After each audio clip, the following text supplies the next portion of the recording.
Welcome into the Sports Buffoons podcast.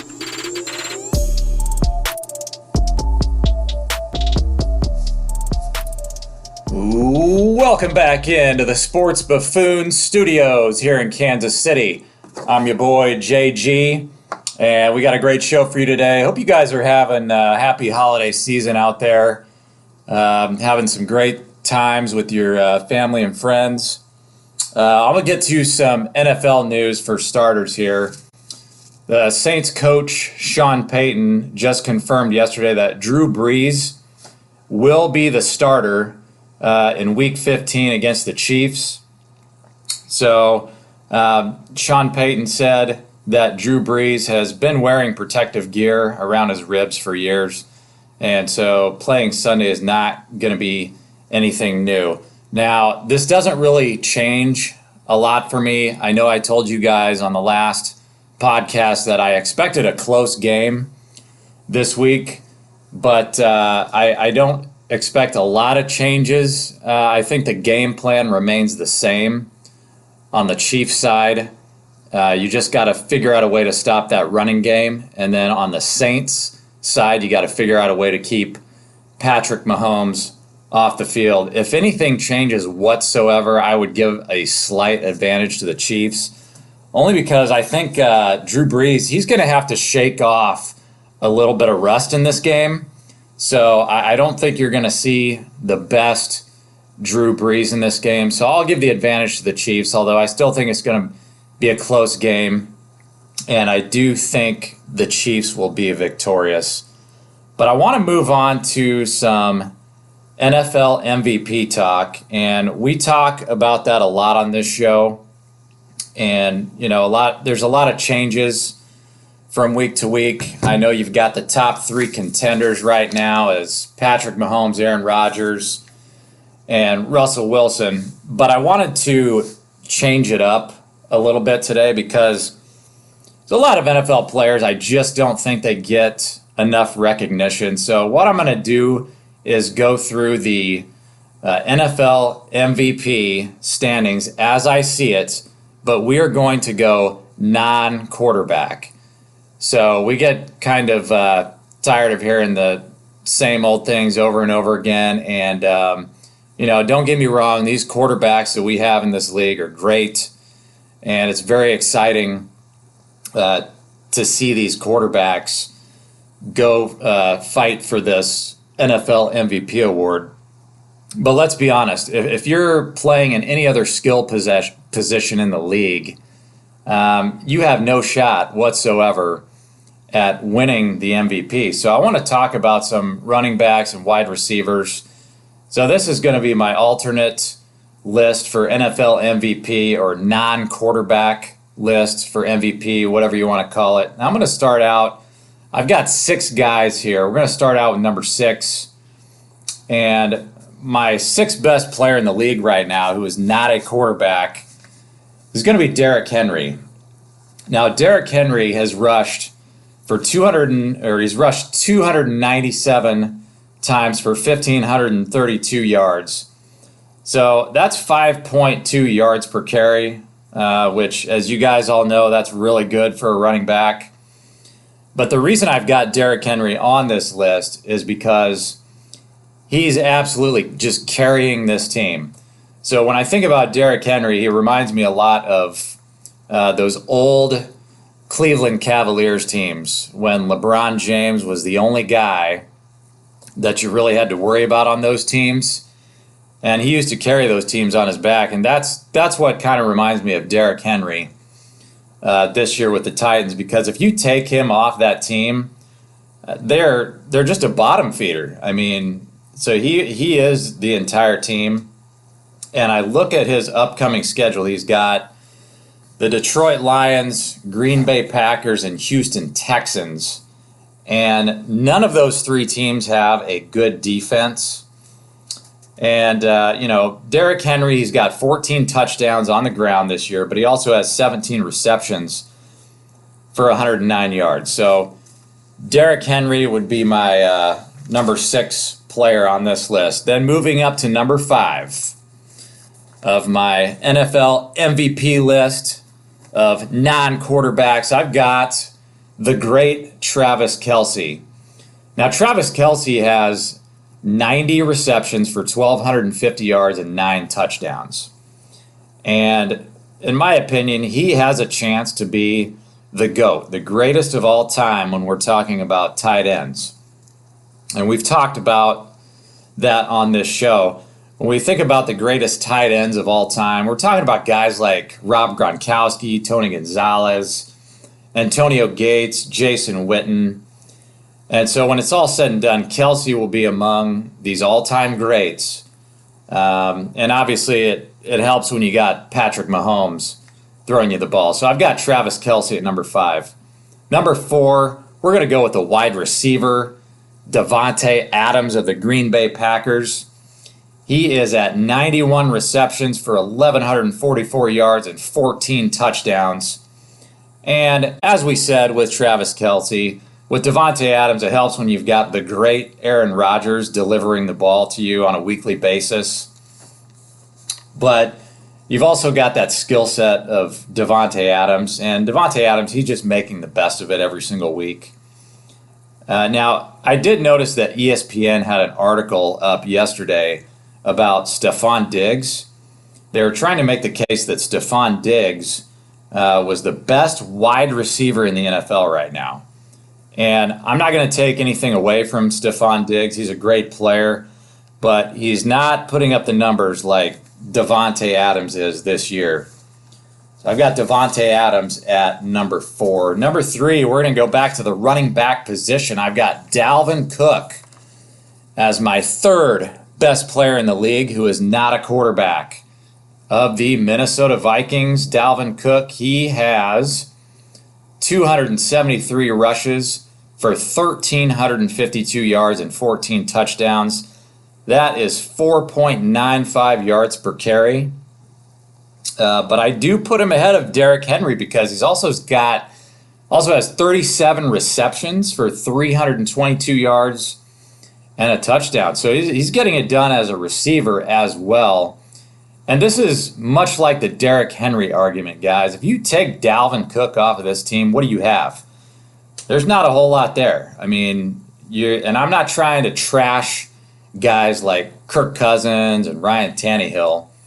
They're quarterbacks on these two teams, the Titans and the Vikings.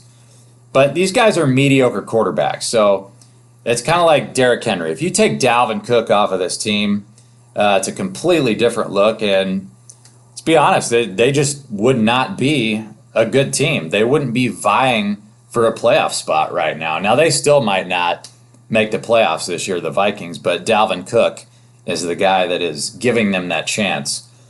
And by the way, I just got to put a shout out to Justin Jefferson, rookie wide receiver. He's got 65 receptions for 1,078 yards and 7 touchdowns. Now, this is just kind of a preview of the Rookie of the Year discussion that we're most likely going to have on this podcast next week whenever I can get the entire crew in here. We are going to discuss Offensive Rookie of the Year on this show, and so Justin Jefferson is definitely going to be in that discussion. So moving up to the number 2 best player in the league right now, who's not a quarterback, I'm going to go with Tyreek Hill. And I really wanted to put him as the number 1 guy on this list, guys, but you guys all know that we are Chiefs fans on this show, so I didn't want to be too biased. So I've got Tyreek Hill at number 2. And I'm going to start out with the rushing game, believe it or not. He's got 2 rushes for 122 yards and 2 touchdowns, which is unbelievable. So he's getting it done on the ground, even though they don't hand the ball off to him very often. But that's a lot of yards for only having 2 rushes and then getting 2 touchdowns. I mean, if you hand the ball off to Tyreek Hill, that could be a problem if you're the opposing defense, because he may very well take it to the house every single time.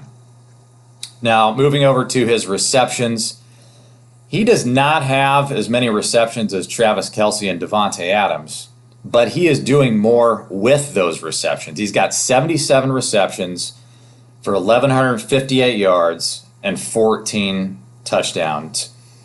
So he's clearly doing more with the amount of receptions that he's getting. And the other reason why he's number 2 on my list here is because he is the cheetah, which is the fastest land mammal on planet Earth. So he is a dangerous weapon for the Chiefs. And honestly, we always talk about, which teams are you going to be the most fearful of when you get into the playoffs? And there's no other team, no matter who we're talking about, there's no other team that you're going to be more afraid of in these upcoming playoffs than the Chiefs. And, outside of Patrick Mahomes, there's no other player that you're going to be more fearful of than the cheetah, Tyreek Hill. So moving up to the number 1 player on my NFL MVP list, the number 1 player, non-quarterback, to this point in the season is going to be the running back, Alvin Kamara of the New Orleans Saints. And as we did with Tyreek Hill, I'm going to start out with his receptions here. He's a running back, but he's got 77 receptions for 699 yards and 4 touchdowns. And, as a receiver, if he was just a wide receiver, would be like, okay, that's decent. That's mediocre numbers.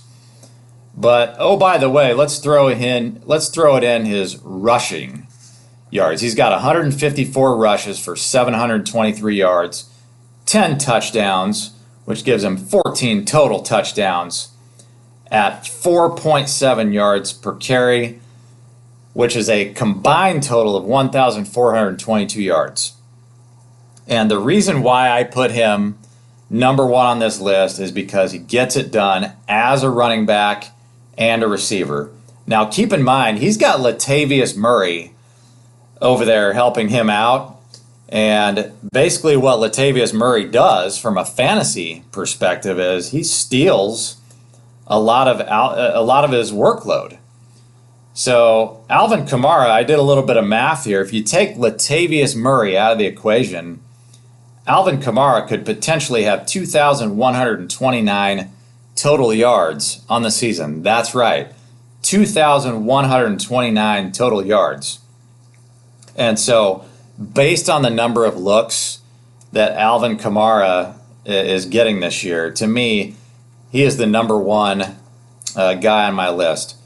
So, I could have easily flipped my top 2 and put Tyreek Hill number 1, but as I said, I'm trying not to be biased here as I am a Chiefs fan.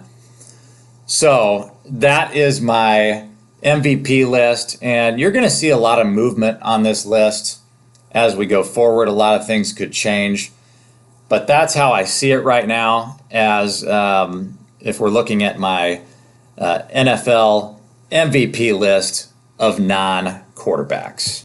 All right, guys, we are going to move on to the NBA. We've got the preseason in full swing, and I'll just tell you right now, basketball is my favorite sport, so I'm very excited to have the NBA back, and I just hope that we can get a full season in this year, even though I know they might try to shorten it a little bit, but hopefully we can play all the way through with no interruptions. I think they're going to try to start the regular season on December 22nd, so hopefully we'll get some Christmas Day NBA games in. But what I'm going to do right now is I'm going to go through my preseason power rankings in the NBA as I see it. So I've got 6 teams here, and I'm going to start out at number 6. And as I see these power rankings in the beginning of the year, I've got the Philadelphia 76ers in the number 6 spot. Now you've got a new general manager out there by the name of Daryl Morey that they got from the Houston Rockets. Now the Sixers, they've added Danny Green this year. They've also added Seth Curry, and they still have that monster by the name of Joel Embiid. Hopefully he can stay healthy for a full season.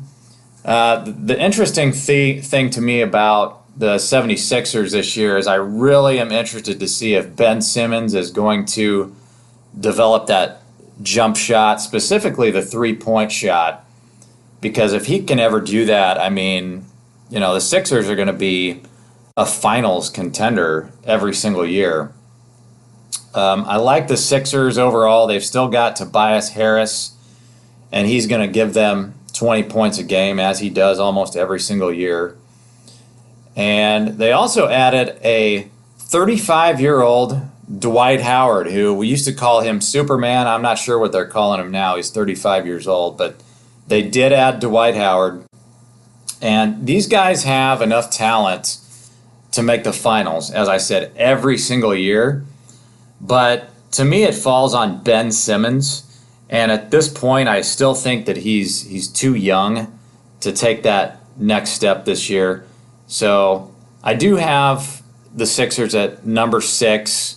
We do need to talk a little bit about James Harden because there's some rumors out there, as you have probably heard, that James Harden would like to be traded to either the Sixers or the Brooklyn Nets. Now, the Brooklyn Nets thing is just not going to happen. I don't think they have enough assets. But it would be interesting to see him go to the 76ers. I mean, I think that could make the Sixers a contender right away. But, Philadelphia's got to make that decision. Do they want to give up a young potential superstar in Ben Simmons? And I don't know if that trade is going to happen, but it's something to keep an eye on. So anyway, Philadelphia 76ers are my number 6 team right now. At number 5, I've got the Brooklyn Nets. Now, I could have easily moved them up the list a little bit more, guys, but it's preseason, and we haven't really seen these guys play together that much. And so that would be my biggest concern with the Brooklyn Nets is going to be chemistry. So how well are they going to play together for a full season? Now, in the time that I've watched the preseason so far, Kevin Durant looks like the old Kevin Durant. He does not look like a hollow shell of himself, as some out there in the media have proposed that he would look like. I've heard a couple of people out there in the media say that when you get a torn Achilles in any sport, any professional sport, that's basically the end of your career, that you might come back, but you're going to be a hollow shell of yourself. And I can just tell you, KD does not look like a shell of himself. He looks like the old KD. So that in itself should make these guys a contender. And you've got Kyrie Irving, who's a scoring machine. My biggest concern, I think, with the Brooklyn Nets is how they're going to fit Karis LeVert into this offense, because they've already got 2 ball-dominant players. But Karis LeVert is a guy that can also get buckets at a high level, for sure. They've got Joe Harris to knock down that three-point shot. And then they've got Jarrett Allen, who is a great rebounder and a great rim protector. So again, the question with these guys is, do they have a shot to get James Harden? I just don't think it's going to happen. They don't have the assets. I don't think Houston is going to do that deal. But honestly, if they could somehow make that deal, to me, this is the only way that you could have a team out there to contend with the Los Angeles Lakers, is if somehow they can get their hands on James Harden. Then all of a sudden you've got a 3-headed monster to deal with, and I think they could give the Lakers a run for their money. But like I said, just don't think that's going to happen. I've got the Brooklyn Nets at number 5. That obviously we could see a change in that throughout the season. Like I said, it just depends on their chemistry moving forward. Now, at number 4 in my preseason power rankings in the NBA, I've got the LA Clippers. And so, Doc Rivers and Montrezl Harrell are gone, and it's probably due to the team's issues that they were having with chemistry. But Kawhi Leonard had a great year last year. I mean, you look at his numbers.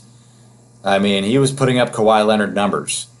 And also this year, Paul George looks like he's healthy. And so I do expect a great year from the Clippers. I do not believe that this roster is good enough to beat the Los Angeles Lakers. But I'm hoping that we can at least see that matchup in the playoffs this year.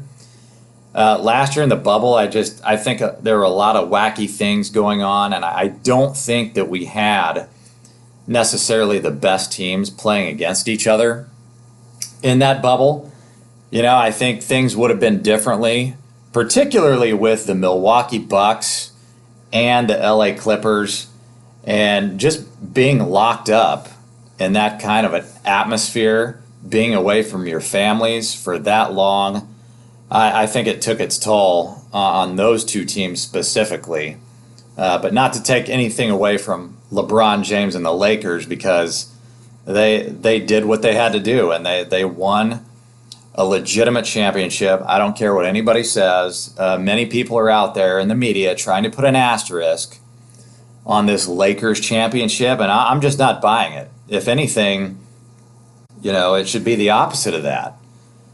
They had to work harder for this championship because they were locked up, you know, basically in a bubble where they're not allowed to be with their families. So I give the Lakers full credit for that.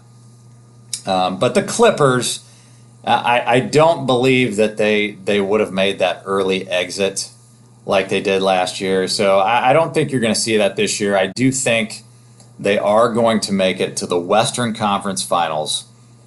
But again, with the pandemic, I definitely think that wrecked the Clippers season last year, as well as the Milwaukee Bucks. Those two teams did not look right to me in the playoffs. But like I said, give credit to the Lakers for winning that championship. So I've got the LA Clippers number 4 in the preseason. And moving up to number 3, I've got the Miami Heat. Now, they tried and failed during the offseason to bring Giannis Antetokounmpo into the fold. And so they're not going to take a giant step forward, but I do expect significant improvement from Bam Adebayo and Tyler Hero. They did lose Jay Crowder, but they picked up Mo Harkless, which is a valid replacement player. And I still think Miami's got a little bit of room there to make a big trade sometime during the season, or at least get another complimentary piece. I do not think they are going to make it back to the NBA Finals, however, and that's because of my number 2 team preseason. I've got the Milwaukee Bucks. So, as I said before, I don't think that you got to see the best of them during the playoff bubble last year. They did not look right to me. Now, during the offseason, they have added Drew Holiday onto what was already a really good regular season team. So every year, you know, the last couple years, the Bucks have been a really great team during the regular season. So they kind of remind me of Peyton Manning back in the day. Great regular season quarterback, right? But biggest question for Milwaukee Bucks is, are they going to take that next step? The next step is to actually make it to the finals. So another addition that they made was Bobby Portis. Now, he's looked pretty good in the preseason. I do want to point out that Giannis Antetokounmpo, he is number 2 in the odds to win the MVP this year. I think he should repeat again. This would be, I believe, his 3rd MVP in a row. I do think he's going to win it again, but he is number 2 right now in the odds behind Luka Doncic. And also, I think Steph Curry might have something to say about that. But again, none of these teams, as I'm working my way up the list, guys, I don't see anybody being a match for the Los Angeles Lakers, who are, in fact, my number 1 ranked team in the power rankings, preseason NBA. That's no big surprise, guys. But let me just run through some names here for you about talking about the players that they have added in the offseason. So they actually added the number 1 and the number 2 guys that were in the running for 6th man of the year in the NBA last year. So they added the guy that actually won the award, Montrezl Harrell, and they also added the guy that was in second place for that award, Dennis Schroeder. So you got a team in the LA Lakers that they just won the championship, and they just added 2 more studs. All right. They also added Wesley Matthews and Marc Gasol. Now they lost Danny Green, but they've got a guy by the name of Talen Horton-Tucker who has showed a lot of skills on both ends of the floor in the preseason. So I don't think losing Danny Green is going to hurt them at all, especially since they added all of that talent. And so my conclusion, guys, as I wrap up this list is that the NBA might not be fair. It might not be a fair game this year because when you look at all that depth that the Lakers have added, all that means is, yeah, they're going to be a better team than they were last year, but they're also going to have more opportunities to rest LeBron James and Anthony Davis. So, barring any injuries, I always hate to see those things happen. It's just not necessarily going to be a fair game this year. So I've got the LA Lakers at number 1 in my preseason power rankings in the NBA. All right, guys, sticking with the NBA, we are going to move on to another GOAT conversation. We always talk about a lot of different GOATs on this show, but no GOAT is more important, it seems like, a lot of times than LeBron James. So a lot of the major networks out there, they spend a lot of time trying to figure out how they can call LeBron the GOAT. And they throw out all the numbers and how great of a person he is. He gives away, so much of his money gets given to charity. And I don't think that gets brought up enough. He's got his own foundation called the LeBron James Family Foundation. And that's one of the main ways that LeBron gives back to his hometown, provides students with programs, support, and mentors to help them succeed in school. And so, but it's not just that. I mean, he's given so much money to charity over the years. So we got to keep that in mind when we're talking about LeBron and having these GOAT conversations. But I just feel like there's so many media members out there that they just keep clawing and scraping, trying to figure out a way. They keep bringing up the same arguments over and over again. How can I make LeBron be the GOAT? How can I sell an argument to try to make him better than Michael Jordan? And so, as I have said on this show in the past, guys, I do have him as the 4th best player of all time. And make no mistake, that is a compliment, because if you're top 4, that means you're on the Mount Rushmore of basketball or whatever sport you want to talk about. But for today's argument, I just want to have a little bit of perspective here. And so when we're comparing players of today with other eras, we got to have a balanced approach, and we need to try to not be a prisoner of the moment. So we got to consider guys that LeBron James played against in this era, and we also have to talk about players that played all the way back into the 1950s and 60s as well. So all I'm trying to do here is I'm going to try to make the case that, although he is the 4th best player of all time and that he's on the Mount Rushmore, it's also possible that he's not even the best player from his own city, the city of Akron, Ohio. Now, he's built this into his brand, guys. I mean, that's a part of LeBron James's brand, is that he's just a kid from Akron. Well, there just so happens to be another guy from the city of Akron who is just as good of a basketball player, if not better. And so before I give you the name of that player, let's just go through some LeBron James stats. And a lot of these you guys have heard before, but I just want to pour through a few of them. So LeBron James, 6'9", 250 pounds. He is 36 years old. And, he's got a lot of championships, guys. He's got 4 championships, but he's also been to the finals 10 times. So that's 4 and 6. That's a 40% winning percentage in the finals. He's also got 4 league MVPs and 4 finals MVPs. He is a 16-time NBA All-Star. He has won the scoring championship once, and he also was the assist leader last year, 2020. He's a 3-time Sports Illustrated Sports Person of the Year, 3-time Associated Press Athlete of the Year, career average 27.1 points per game. He's played in 1,265 games with a 50% field goal percentage, 34% from three-point land, 73% from the free throw line, and he's also averaging 7.4 assists for his career and 1.6 steals.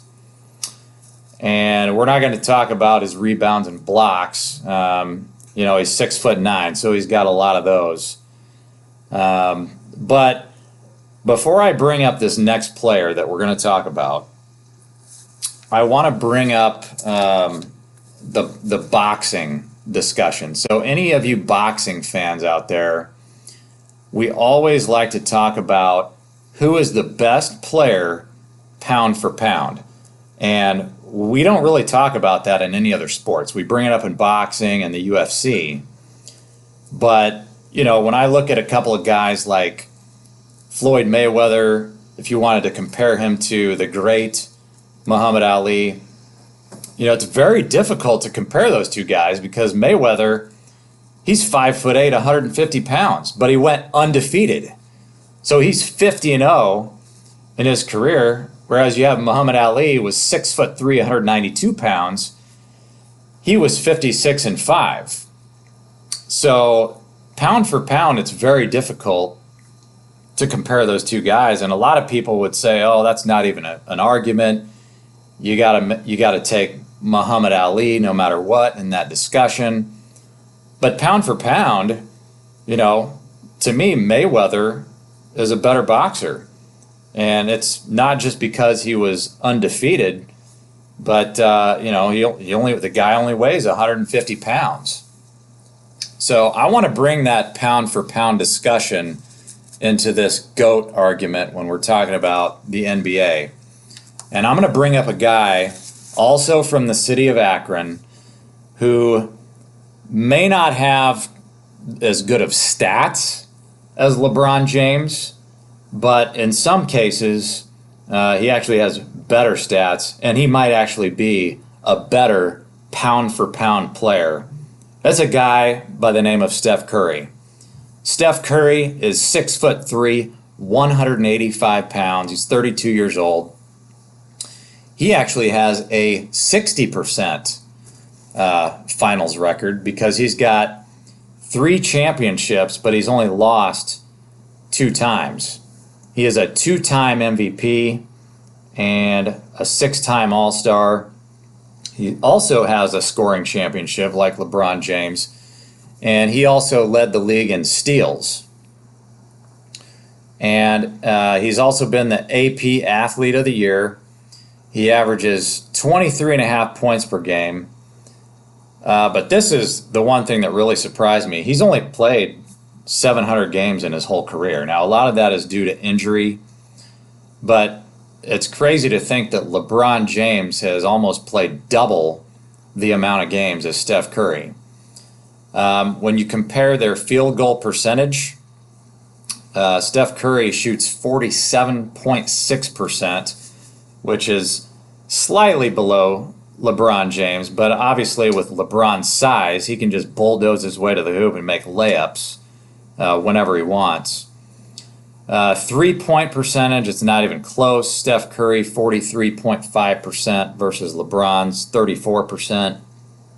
And when you talk about free throws, Steph Curry is the number one free throw shooter of all time at 90.6% versus LeBron at 73%.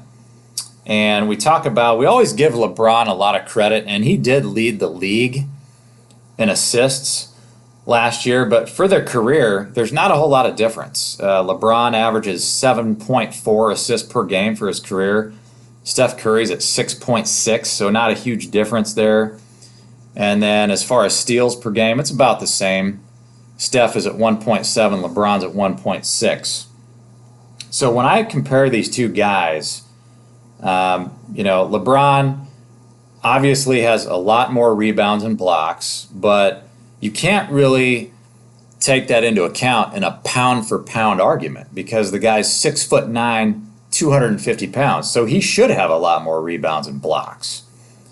And they play two very different positions.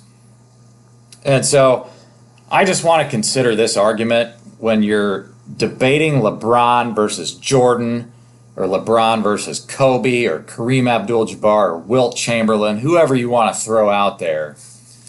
We need to have a little bit of perspective instead of just listening to every Tom, Dick, and Harry in the media that says LeBron is the GOAT.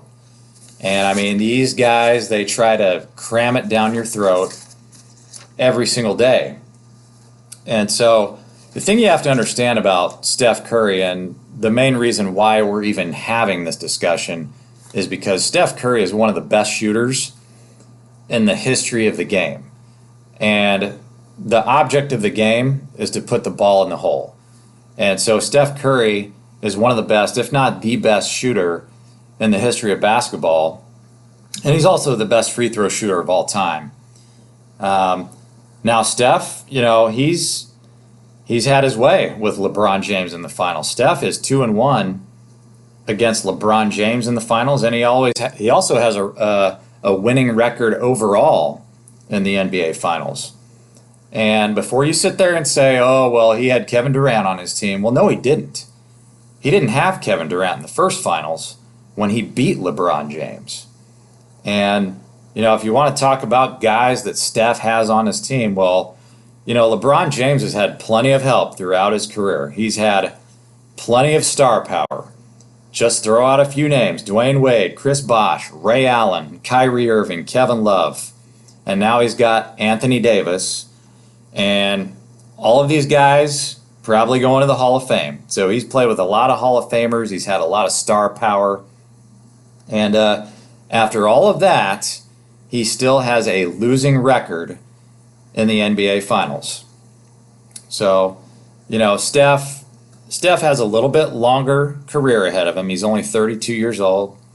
So LeBron's quite a bit older, and LeBron is also in the, he's obviously in the twilight of his career. But as I said earlier in the podcast, that roster that LeBron has this year is absolutely loaded. So, LeBron, he's going to take another step forward. And I just think it's time that we show a little bit of appreciation for some of the other stars that are in this league. And yes, LeBron, he's on the Mount Rushmore, make no mistake. But we need to be able to enjoy and give credit to all of the other great players that are in the league right now, and all the other players that played back in the day. A lot of guys like Kareem Abdul-Jabbar, I was like 8 or 9 years old when the guy was playing. So I don't remember watching him, but I do know that it is a fact that he had the most unstoppable move in NBA history, which was the skyhook. And nobody could ever stop him. All you had to do was just give him the ball, and he would shoot the skyhook and make it at a super high percentage. And so that's why, a knowledgeable basketball expert will always try to make the case that, before you throw LeBron up there with Jordan, you gotta talk about guys like Kobe Bryant, Kareem Abdul-Jabbar, Wilt Chamberlain. You got to talk about those guys first, and make sure that we don't just give LeBron a free pass and move him past all of those other guys. All right, guys, that is the show for today. Make sure you hit us up on Twitter at Sports Buffoons. And I want to hear from you guys. Who do you guys have as your GOAT? And we don't even have to talk just about the NBA. You can talk whatever sport you want to talk about. Who's your best player of all time in any sport? But I want to hear your thoughts specifically on the NBA GOAT conversation, as well as if you think I missed anybody on my NFL MVP non-quarterback talk.